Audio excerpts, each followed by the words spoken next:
Hello friends, welcome back to my channel thoughts with chilli sauce. তো আজকে আমি তোমাদের সাথে একটা এমন বিষয় আলোচনা করব যেটা অ্যাকচুয়ালি এখনকার চিন্তার বিষয়। এখন তো 10 আর 12-এর রেজাল্ট আউট হয়ে গেছে, তো আশা করি সবার রেজাল্ট ভালো হয়েছে। তো আমি বলতে চাইছি যে এখন দেখবে সব ছেলেমেয়েরাই কিন্তু ভাবছে যে এরপর কী করব। আর আমি রেজাল্ট দেখলাম তো করোনা সিচুয়েশনে এখন এভারেজের তুলনায় কিন্তু রেজাল্ট অনেকটা ভালো হয়েছে। তো এখন অনেকেই ভাবছো যারা ক্লাস 10 দিয়েছো তার 10 আর কি পাস আউট হলে তারা অনেকেই ভাবছো যে আমি কী নিয়ে পড়বো, কমার্স নেবো, সায়েন্স নেবো না আর্টস নেবো। তো আমি তাদেরকে একটা কথাই বলতে চাই, যেটা তোমার ভাল লাগে, যেটা তুমি পারো সেই সাবজেক্টটাই তুমি নাও। কারণ লাস্ট অবধি কী হবে, লাস্ট পর্যন্ত কিন্তু তোমাকেই সাবজেক্টটাকে ঝেলতে হবে। তোমার ফ্যামিলি, পাড়া প্রতিবেশী, রিলেটিভস কেউ কিন্তু তোমার জন্য পরীক্ষাটা দিয়ে আসবে না। লাস্ট অবধি কিন্তু তোমাকেই পরীক্ষায় বসতে হবে এবং ভালো ফল পেতে হবে। সেই জন্য আমি বলতে চাইছি যে তোমার যেটা ভালো লাগে তুমি কিন্তু সেটাই নাও। আমি এরকম অনেক দেখেছি যে অনেকে রিলেটিভ, তারপরে ফ্যামিলি, তারপরে পাড়া প্রতিবেশী এসবে চাপে পড়ে কি করে সায়েন্স নিয়ে নেয়, কিন্তু লাস্ট পর্যন্ত কিন্তু সেটাকে সে ভালোভাবে আর কি কমপ্লিট করতে পারে না। তো সেখানে কি হয়, তার ক্ষেত্রে কি হয়, কেরিয়ারটা একদম নষ্ট হয়ে যায়। হয়তো সে যদি আর্টস বা কমার্স নিয়ে পড়তো, তার যেটাতে ইন্টারেস্ট ছিল সেই সাবজেক্টটা যদি নিয়ে সে পড়তো তাহলে হয়তো অনেক সাকসেস পেত জীবনে। কিন্তু একটা ভুলের জন্য আমি দেখেছি অনেকের জীবন কিন্তু শেষ হয়ে যায়। আমি আমার জীবনের এক্সপিরিয়েন্স থেকে তোমাদেরকে বলছি, তুমি যেই সাবজেক্টটাতে দক্ষ তুমি সেই সাবজেক্টটাকে বাছো। আমি অনেককে দেখেছি যারা নাম্বার দেখে কি করে, নাম্বার দেখে সায়েন্স নিয়ে নেয়, কিন্তু আমি তাদেরকে একটাই কথা বলতে চাই যে ক্লাস 10-এর সায়েন্স, ক্লাস 10 পর্যন্ত আমরা যে সায়েন্সটাকে পড়ে আসি আর 11-12-এর যে সায়েন্স, সেটা কিন্তু আকাশ পাতাল ডিফারেন্স। সেই জন্য যা করবে তোমরা ভেবে চিন্তে করো। আর এর থেকেও কঠিন পথ আসে যখন আফটার 12 হয়। আর এই ডিসিশানটা কিন্তু অনেক মানুষকে লাইফে হিট করাতে পারে, আবার অনেক মানুষকে কী করে বলো তো, ফ্লপ করে দেয়। সেই জন্য এটা একটা খুব ভাইটাল একটা টাইম, এটাকে দয়া করে তোমরা গুরুত্ব দেবে। কারোর চাপে পড়ে বা প্রেস্টিজ ইস্যুর জন্য তোমরা কিন্তু স্ট্রিম বাছাই করবে না। এটা আমার অ্যাকচুয়ালি পার্সোনাল সাজেশন। আমি অনেককে দেখেছি তারা ধরো সব সাবজেক্টেই খুব অল সাবজেক্টে খুব ভালো মার্কস পায়, অ্যাভাব 90 পায়, তখন তারা কনফিউজড হয়ে যায় যে তাহলে কী করবো, তাহলে কী নিয়ে পড়বো। কিন্তু তখন কী করে তারা, হয়তো তার কেমিক্যাল রিয়াকশন থেকে হরপ্পা মহেঞ্জোদারোটা পড়তে বেশি ভালো লাগতো, কিন্তু তাও ফ্যামিলির চাপে বলো আর রিলেটিভদের চাপে বলো আর পাড়া প্রতিবেশী বলো, তো প্রেস্টিজ ইস্যুর জন্য সে কী করে সায়েন্স নিয়ে পড়ে। এবং তারপর অনেক সময় দেখা যায় যে ক্লাস 12-এর পর সে 10-এ পাস করলো, তো সেটাতে আলটিমেট কিন্তু কোনো লাভ হলো না তার। তাই কোন স্ট্রিমটা ভালো সেটা না ভেবে ভাবো কোন স্ট্রিমটাতে তুমি ভালো, তুমি সেই সাবজেক্টটাকেই তুমি নিজের বেছে নাও। আর যদি দেখো যে তুমি যদি সাকসেস করতে না পারলে বা ক্লাস 12-এর রেজাল্ট খারাপ করলে, তখন কিন্তু তোমার যে প্রতিবেশীদের জন্য বা রিলেটিভসদের জন্য তুমি সাবজেক্টটা চুজ করেছিলে তারাই কিন্তু তোমাকে নিয়ে হাসাহাসি করবে। তখন খিল্লি করে বলবে এই তো খুব ফুটানি করে সায়েন্স নিল, এখন তো হাবুডুবু খাচ্ছে, তখন তোমার ওগুলো খারাপ লাগবে।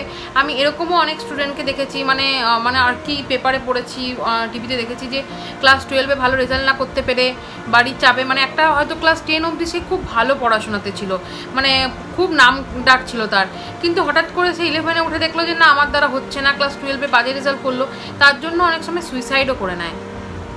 তো সেই জন্য নিজের জীবনের তো একটা দাম আছে। তো সেই জন্য তোমরা ফার্স্ট থেকে একটা এমন সাবজেক্টকে চুজ করো যেটাতে তুমি ভালো। তাই তুমি যদি জীবনে সাকসেস পাও তুমি তোমার জন্য পাবে, তুমি কারোর ইনফ্লুয়েন্সের দরকার নেই। তোমার লোকের ইনফ্লুয়েন্সে তুমি আজকে সায়েন্স নিয়ে নেবে, পরে সেটাকে তুমি পারবে না ঠিকঠাক করে চালাতে, তখন লাভটা ক্ষতিটা কার হবে, তোমার হবে। আর প্রতিবেশীরা কী করবে, প্রতিবেশীরা তো হাসাহাসি করবে।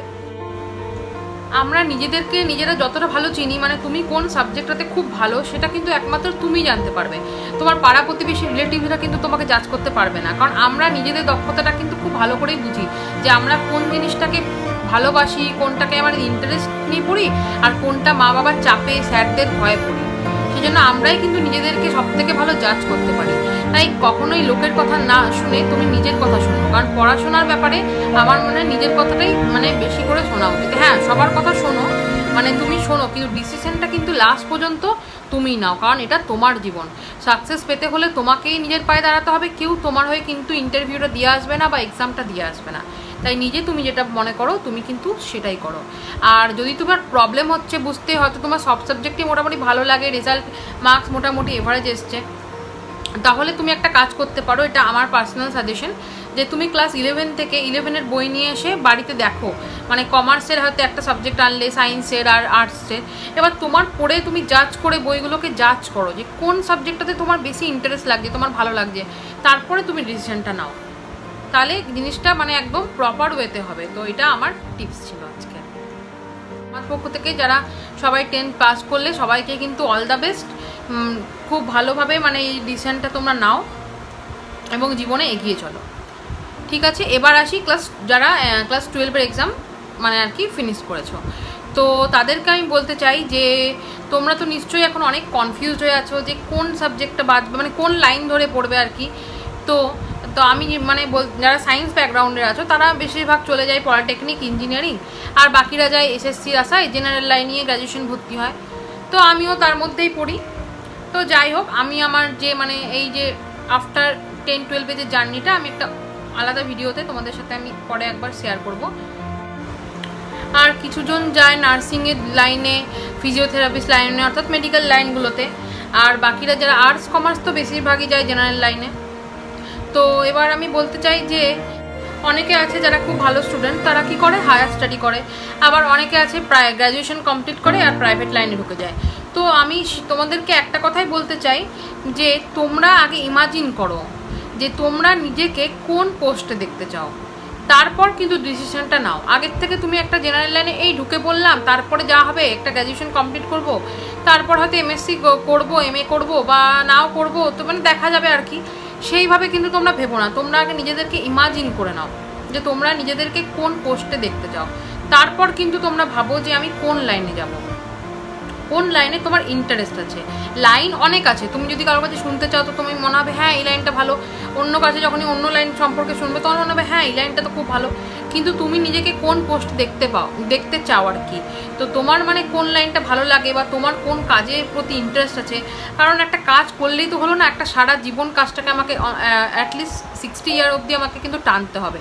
তো আমার যদি সেই কাজটার প্রতি মানে ভালোবাসায় না থাকে, তো তুমি খুব কষ্ট করে তো তাহলে 60 ইয়ার অবধি যাবে। তো কাজ করব মানে আমরা নিজের ফ্রিডমে করব, যেই কাজটা আমাদের ভালো লাগে সেই কাজটাই আমাদেরকে কিন্তু করা উচিত। বাকিদের সাজেশন অবশ্যই নেবে, কিন্তু ফাইনাল ডিসিশনটা কিন্তু তুমি নিজে নেবে। আর হ্যাঁ, যারা গভর্নমেন্ট ভাবছো আর কি যে গভর্নমেন্ট জব নিয়ে পড়বে, তারা কি করো, তারা আমার মতে তারা কিন্তু 11 থেকেই নিজেদের পড়াটা স্টার্ট করে দাও, অল্প অল্প করে, অল্প অল্প হালকা হালকা ম্যাথ করতে পারো তোমরা। জেনারেল নলেজটাকে কিন্তু আমাদের ডেভেলপ করতে হবে 11 থেকে, তবেই কিন্তু তুমি একটা ভালো র্যাঙ্ক করতে পারবে, যেটা আমার জীবনে আমি সব থেকে বড় ভুল করেছি।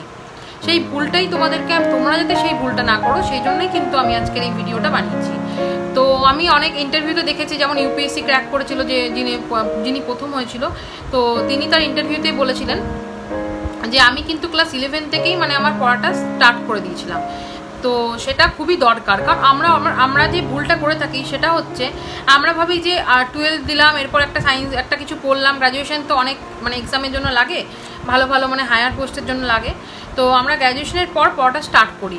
তো তখন কি হয় প্রবলেমটা, একে তো এজ হয়ে যায়, তাছাড়াও হয় এজটা না হলেও মানে আমাদের ফ্রেন্ডরা অনেকেই কি হয় প্রাইভেট লাইনে ঢুকে যায়। এবার তখন আমাদের ফ্রাস্ট্রেশন আসে।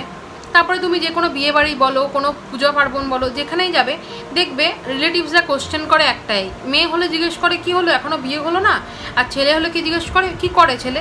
তো সেই জন্য আমরা না ফ্রাস্ট্রেটেড হতে থাকি দিন দিন, এবং ফ্রাস্ট্রেশনের মধ্যে কিন্তু পড়াশোনা ভালো হয় না। যেমন ক্লাস 10-12 অবধি আমাদের কিন্তু এই ফ্রাস্ট্রেশনটা থাকে না বলেই আমরা মোটামুটি একটা রেজাল্ট ভালোই মোটামুটি সবাই করে, কিন্তু এরপরই স্টার্ট হয়ে যায় যে আসল প্রবলেম, কারণ আমরা ফ্রাস্ট্রেটেড হতে থাকি। সবাই একবার এত টুকতে থাকে আমাদেরকে যে মানে রাস্তায় বেরাতে আর ভালো লাগে না, মানে ঘরেই থাকি, আর ঘরে থেকে থেকে ওই চিন্তাটাই মানে পড়ার চেয়ে বেশি চিন্তাটা হয় যে আমি কি করব, জীবনে কী করে দাঁড়াবো, এখন তো এত কম্পিটিশন।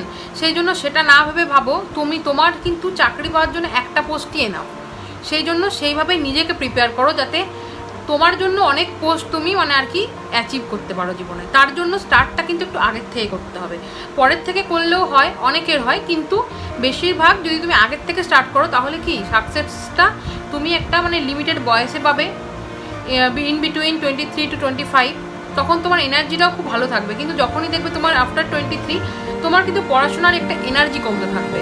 কারণ আমরা মানে যারা মোটামুটি ভালো স্টুডেন্ট তারা কি ছোটো থেকে অনেক কষ্ট করে পড়াশোনা করে এসছে, এবার করতে করতে কি হয় বলো তো, একটা একঘেয়ামি লেগে যায়, তখন আর মনে হয় আর পড়বো, মানে বই দেখলে তখন এলার্জি লাগে।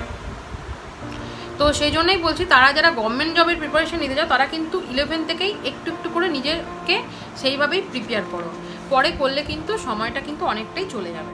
আমি বলবো 10টা দিকে মাইন্ডটাকে চেঞ্জ না করে যে কোনো একটা দিকে লেগে পড়ে থাকো, তাহলে দেখবে সাকসেস তোমার কাছে একদিন আসবেই আসবে। আগে তুমি ভাবো যে তোমার কোন জবটা ভালো লাগে, গভর্নমেন্ট না প্রাইভেট না কোনো বিজনেস করতে চাও, এইভাবেই মাইন্ডটাকে সেট করো এবং সেইভাবেই কিন্তু এগিয়ে চলো, তাহলে দেখবে একদিন সাকসেস আসবেই। এটা টাইম ওয়েস্ট করার একদম টাইম নয়, এখন কিন্তু লাইফের মানে একটা ভাইটাল সময়, ডিসিশন মেকিংয়ের সময়। এই টাইমটাতে যদি তুমি ভুল রাস্তায় যাও তাহলে তুমি সাকসেস পাবে না, যদি তুমি ঠিক রাস্তায় যাও তাহলে অবশ্যই সাকসেস পাবে। কোনো কিছু করার জন্যই প্রি প্ল্যানটা কিন্তু আগের থেকে দরকার, তাই নিজের মাইন্ডকে সেট করে নাও যে তুমি কি হতে চাও, সেইভাবেই কিন্তু তুমি এগিয়ে যাও। তো আমি নিজের জীবনের অনেক ভুল থেকে শিখেছি, তোমাদেরকে আমি সেগুলো শেয়ার করব একটা ভিডিওতে, যে আমার জীবনে আমি কি কি ভুল করেছি। তো সে যাই হোক, তো তোমাদেরকে আমি একটু ভালো মানে সাজেশন দেওয়ার চেষ্টা করলাম। যদি কোনো ভুল ত্রুটি হয়ে থাকে তো আমি হাত জোর করে ক্ষমা চাইছি তোমাদের কাছে। আর যদি তোমাদের আমার এই মানে ভিডিওটা ভালো লেগে থাকে তো প্লিজ লাইক কমেন্ট আর সাবস্ক্রাইব করে দেবে, আর এই কমেন্ট করে জানাবে তোমাদের কেমন লাগলো। Thank you.